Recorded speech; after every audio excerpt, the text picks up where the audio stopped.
say she only hired you because she thinks a fat girl can get through to me. Guess she figured bigger the better. You know, I actually feel bad for you.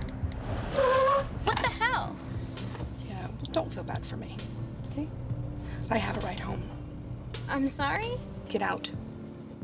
I think Kate's character, as she goes to get a job once Kevin has moved to New York, and she's kind of finding her own footing, and she meets this really cantankerous teenage girl who Jamie Gertz plays the mom, and she's like, wait a minute, hold on. Like, I see a lot of myself.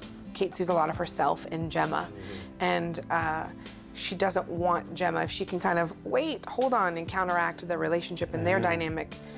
And she even says, you know, you're gonna regret it.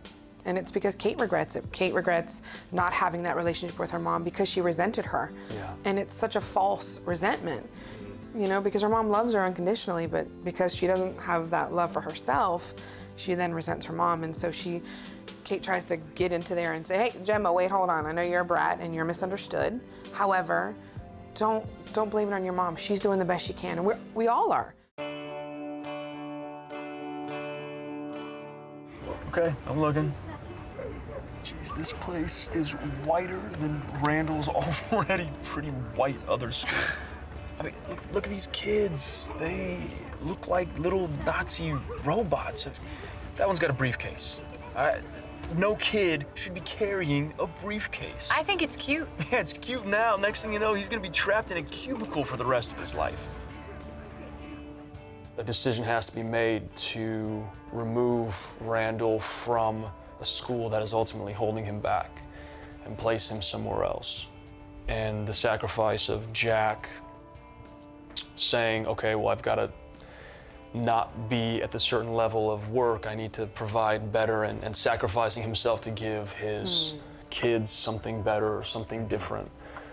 Yeah, but it's that sacrifice that you literally will kill yourself in any capacity for your kids. And even moving into a job that maybe isn't as exciting for Jack, and then the mirror of that with Randall. Randall loves his job, you know, and his job has provided so much for him, for his family, but yet when it's career day and the kids say, well, what about William or what about Uncle Kevin?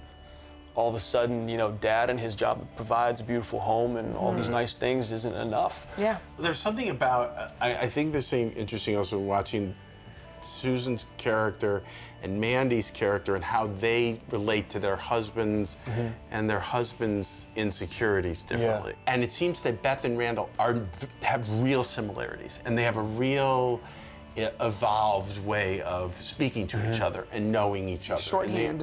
Real shorthand. It's interesting that she's very honest and doesn't really get Beth doesn't get really too heavy. Right. No. Right, with it. And Rebecca gets pretty heavy. Why are you pretending not to know this stuff, huh? Getting B's in math, not letting people see how smart you are. I don't want to be different from them. Different from who? The kids at school? If I get an A, I'll get ice cream and Kate and Kevin won't. And then they'll hate me. For Jack, when he understands how his son is not standing out, not being the tall poppy and saying, I can do better for myself. And Jack's testing him, and he brings him into his office on the weekend and starts talking about these plans and has Randall crunch a few numbers terribly fast for an 8-year-old. You know, the true understanding that his son is different, not only different from the kids in school, but different from his own biological kids. And there's a moment where Randall is so afraid to be different from his brother and sister because he doesn't want to be rewarded for that good, because then they won't like him. And little Lonnie, who plays young Randall, did such a great job in that scene. Broke my heart. But Jack has to say to him, you know, you are exceptional. You know, you have to arm your kids with everything good you can at every moment, hopefully. Yeah, not stifle their growth. And not stifle their growth. Whether they're smarter than you are or more equipped or, you know, any of those. Yeah, and I think that was a turning point for Jack to say, okay, my boy, that isn't my blood, but he's every ounce my son. is destined for something greater.